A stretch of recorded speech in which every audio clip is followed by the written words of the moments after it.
Kamu berilmu lalu menyembunyikan ilmunya. Antum tahu ini sesat? Ya tahu. Oh kan tidak ada yang tahu kebenaran yang hakiki, itu hanya Allah SWT. Ini perkataan benar tapi maksudnya keliru. Ya. Ya hanya Allah yang tahu yang benar. Kita nggak tahu katanya. Itu tak apa Allah turunkan Al-Quran hadis. Alasannya al-haqqu mir rabbik. Kebenaran itu hanya dari Rabbmu. Terus ujungnya apa? Hah? Fala takunanna minal mumtarin. Jangan jadi orang ragu. Kalau antum tidak bisa pastikan mana yang benar, ragu atau tidak? Berarti antara pangkal ayat dengan ujung ayat tidak matching. Makanya jangan motong-motong ayat. Sebab kalau sudah dipotong mati dia. Paham tak? Kalau kambing dari potong mati dia. Makanya ayat kalau dipotong-potong itulah maknanya tidak benar. Jelas ya? Laisa kamitslihi syai'un, dipotong. Coba disambung wa huwas sami'ul basir. Maka ayat ini oleh Allah bukan untuk menolak sifat, tapi untuk mengikrar sifat. Tapi ketika dipotong oleh ahlul dhalal, ahlus syubhat, dia menjadi penolak sifat.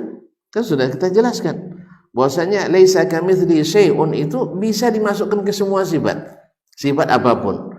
Sifat datang, laisa kamitsli maji'ihi maji'un. Tidak ada datang seperti datangnya Allah SWT. Akhirnya semua ayat kita terima, semua hadis kita terima tanpa takut tasbih, tanpa takut tajsim, tanpa takut ta'til, tanpa takut tamtsil, tanpa takut tafwid. Tidak ada tafwid. Al-Quran bilisanin arabiyyin mubin. Oleh sebab itu kaum muslimin dan muslimat dirahmati Allah, jadi jangan dipotong-potong ayat enggak. Jadi kalau potong tidak ada napasnya lagi. Tidak paham orang jadinya. Al-haqqu min rabbik. Habis itu hak hanya dari Allah saja. Dari kita tidak tahu.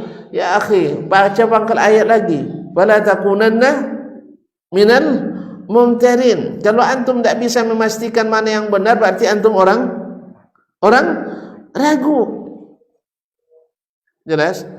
Tidak mungkin angkat ayat dengan ujung ayat berkeliru. Jadi maksudnya adalah al-haqqu yang datang dari Allah. Mana Al-Quran dan hadisnya Nabi. Ikuti itu kebenaran yang nyata.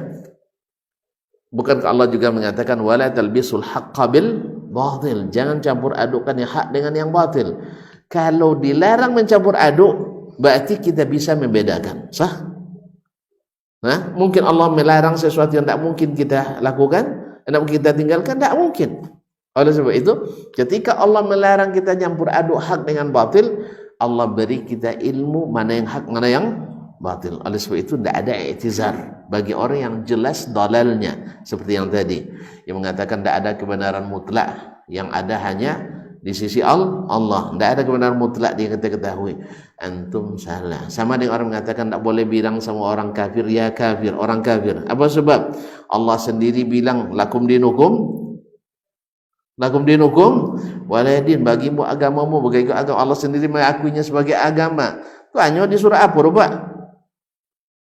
Di surat Al-Kafirun. Baca ayat pertama. Qul ya ayyuhal kafirun. Katakan, hai orang-orang kafir. Lupa saya. Makanya jangan kayak orang PKI dulu juga nak mengafirkan, menyesatkan para petani di kampung-kampung itu. Datang dia bawa Quran pakai terjemah ayat. Fawailul lil musallin, ya. Neraka wailah bagi orang yang salat. Tuh apa Al-Quran tuh, Pak. Surat Surat Al-Maun ayat 5 kan. Jadi apa Bapak salat? Ternyata salat Bapak tuh bikin Bapak masuk neraka. Lebih baik kayak kita di sini. Tidak ada neraka tuh, jadi komunis dia. Hanya banyak pula yang terpengaruh. Ini memang gampang kalau fitnah tuh kaum muslimin semua. Hati-hati, Wahabi itu bahaya katanya. Ini agama baru katanya. Akhirnya dengar cerita agama baru tuh takut orang. Nah, takut orang nanti jadi teroris katanya. Halal darah semua orang yang berbeda dengan mereka katanya. Zombie-zombie. Yang Allah inginkan hidayah baginya, dibukanya telinga. Babat TV Sunnah, belajar agama baru alif.